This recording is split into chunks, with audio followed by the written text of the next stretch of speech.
Online वाला system ऐसा है कि हर व्यक्ति दुखी है। किसी का राशन कार्ड कट गया है, किसी की तनख्वाह कट गई है। सरकार की गलत नीतियों के कारण हर वर्ग दुखी है। सरकार की मंशा साफ नहीं है। इन लोगों की निगाहें पंचायती राज के बजट के ऊपर है, क्योंकि 5 नवंबर तक अगर मौजूदा सरकार पंचायती राज के अधिकार नहीं देती तो 5 नवंबर को पूरे हरियाणा की पंचायतें वहां से आने वाले लोकसभा और विधानसभा चुनाव के अंदर बीजेपी और जेजेपी सरकार को सत्ता से बाहर करने का काम करेंगे।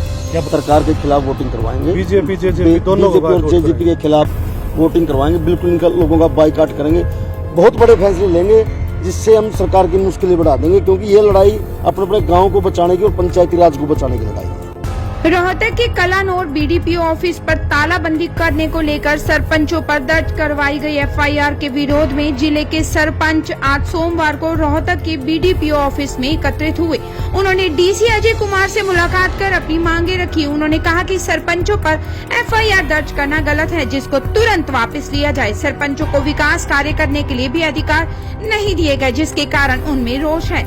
सरपंच एसोसिएशन के राज्य प्रधान रणबीर गिल ने कहा कि अब सभी सरपंच मिलकर पंचायती राज के अधिकारों को पूर्ण बहाल करने की लड़ाई लड़ेंगे। सरकार को 5 नवंबर तक का समय दिया है।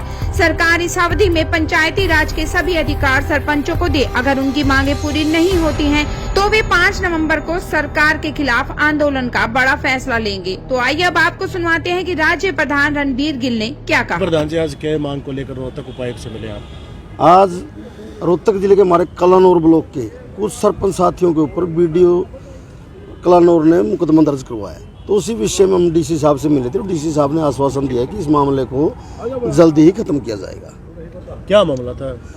मामला काफी दिनों से हमारे सरपंच साथी परेशान थे। एक तो एस्टीमेट नहीं बना रहे थे अधिकारी इनका, और सरपंच जिस कार्य के एस्टीमेट की बात करते थे वो दूसरे कार्य का एस्टीमेट बनाने की बात करते थे। तो इसको लेकर आपस में उनका तालमेल नहीं बना और आपस में बहसबाजी हो गई थी, और उसी विषय में बीडीओ साहब ने दरखास्त दी और इनके ऊपर 323 और 506 का मुकदमा दर्ज करवाया।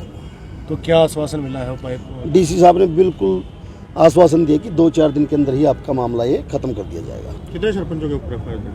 5-6 सरपंचों के ऊपर मुकदमा दर्ज हुआ है। और कुछ?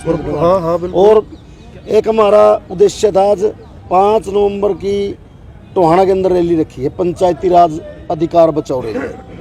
तो सभी सरपंच साथियों को मैं निमंत्रण देने के लिए भी आया था कि सभी साथी 5 नवंबर को अपने गांव से एक सरपंच एक बस लेकर टोहाना पहुंचेगा, और पूरे हरियाणा की पंचायतें 5 नवंबर को टोहाना में इकट्ठा होंगी। और 5 नवंबर तक अगर मौजूदा सरकार पंचायती राज के अधिकार नहीं देती तो 5 नवंबर को पूरे हरियाणा की पंचायतें वहाँ से आने वाले लोकसभा और विधानसभा चुनाव के अंदर बीजेपी और जेजेपी सरकार को सत्ता से बाहर करने का काम करेंगे। क्या बहिष्कार का फैसला लिया जा सकता है? बिल्कुल 5 नवंबर को पूरे हरियाणा की पंचायतें इकट्ठा होकर चुनाव का फैसला लेंगे। हम बहिष्कार का भी फैसला, बहुत बड़े फैसले लेंगे जिससे हम सरकार की मुश्किलें बढ़ा देंगे, क्योंकि ये लड़ाई अपने अपने गाँव को बचाने की और पंचायती राज को बचाने की लड़ाई है। इसमें कोई विपक्ष के नेता भी शामिल होंगे या सरपंच? और देखो 5 नवंबर तक का टाइम हमने मौजूदा सरकार को दिया है। अगर पूर्ण पंचायती राज के अधिकार नहीं दिए जाते तो बिल्कुल हम विपक्ष को बुलवाने का काम भी करेंगे।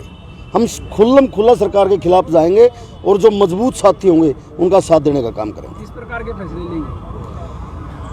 चुनाव के अंदर ना हम बीजेपी को वोट डालेंगे और ना अपने लोगों को जागरूक करेंगे। भाई अपने गांव को बचाने की और पंचायती राज को बचाने की लड़ाई है।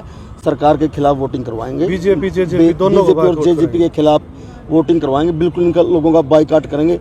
आज गांव के अंदर हर व्यक्ति दुखी है। फैमिली आईडी के नाम पर पहले पंचायतें सर्वे करके देती थी, भाई मेरे गांव के अंदर इस व्यक्ति की राशन कार्ड के लायक है, ये व्यक्ति जो मकान के रिपेयर के पैसे मिलते हैं उसके लायक। लेकिन अब ये ऑनलाइन वाला सिस्टम ऐसा है कि हर व्यक्ति दुखी है। किसी का राशन कार्ड कट गया है, किसी की तनख्वाह कट गई है। सरकार की गलत नीतियों के कारण हर वर्ग दुखी है। सरपंच जी, इसका कोई रास्ता है आपकी तरफ से, कोई सुझाव कि क्या होना चाहिए? हमारा तो एक ही सुझाव है, जो संविधान के अंदर अधिकार दिए गए हैं, पंचायती राज के अंदर जो अधिकार दिए वो पूर्ण रूप से दिए जाए, ताकि हम अपने अपने गाँव का विकास कर सकें। कोई भी देश तरक्की जब करता है जब नीचे से विकास होता है। अगर गाँव का विकास होगा, गाँव तरक्की करेंगे तभी तो देश आगे बढ़ेगा। आपने पहले भी आंदोलन किए हैं, कहाँ तक बातचीत आपके सरकार के साथ हुई है? कई दौर की बात, कहाँ तक हल निकला आपका? सरकार की मंशा साफ नहीं है। इन लोगों की निगाहें पंचायती राज के बजट के ऊपर है, क्योंकि 2 साल जब पंचायतें नहीं थी तो इन लोगों ने अधिकारियों के साथ मिलकर, ठेकेदारों के साथ मिलकर पूरे पंचायती राज के बजट को हड़प्पा था।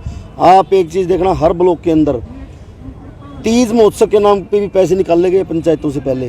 कभी कोई पंचायत तीज महोत्सव किसी महोत्सव के नाम से पैसा खर्च नहीं करती, लेकिन अधिकारियों के साथ मिलकर नेता लोगों ने पंचायती राज के बजट को पूरी तरह हड़प्पा 2 साल के अंदर। वही लोगों को मुश्किल। अब एक चीज़ देखो, हर ब्लॉक के अंदर एक फर्म निर्धारित करने पे लगे हुए हैं कि उसी फर्म से आप लोग मटेरियल लोगे। भाई वो सीधा सा मकसद है इनका, एक फर्म निर्धारित करने का मकसद है, उस फर्म से अपना सीधा कमीशन खोला जाएगा और जब एक फर्म से सामान खरीदो वो अपनी मनोबली करेगा, मनमर्जी का मटेरियल देगा और पंचायतों की मजबूरी हो जाएगी वहाँ से सामान खरीदना, क्योंकि और किसी के बिल पास नहीं होंगे। जैम पोर्टल बनाया एक सरकार ने, भाई पंचायती राज के अंदर जैसे ब्लॉक समिति है, जिला परिषद है और पंचायत ग्राम पंचायतें हैं, कोई भी सामान खरीदना आप जैम पोर्टल से खरीदो। जैम पोर्टल की मैंने लिस्ट दी थी मीडिया के माध्यम से। जो सुप्रीम की प्लास्टिक की कुर्सी होती है वो 700 साढ़े 700 रुपये की मिलती है, लेकिन जैम पोर्टल के ऊपर 39 रुपये उसका रेट है। जो बीच का पैसा है, आप सोचो, पढ़े लिखे हो सब, वो बीच का पैसा कहाँ जाएगा। एक गोदरेज की अलमारी मार्केट से 10 से 12 हज़ार रुपये मिल जाती है, जैम पोर्टल पर उसकी वैल्यू 1 लाख रुपये है। कोई भी बढ़िया लैपटॉप हरियाणा में लूट का 30 से 40 हज़ार रुपये में मिल जाता है, लेकिन जैम पोर्टल की कीमत 1.5 लाख। बिल्कुल भ्रष्टाचार बढ़ा हुआ है। बिल्कुल अधिकारी ठेकेदारों के साथ मिलकर पंचायती राज का जो बजट है उसको अपना चाहते हैं लोग। हर गांव का विकास रुका हुआ है।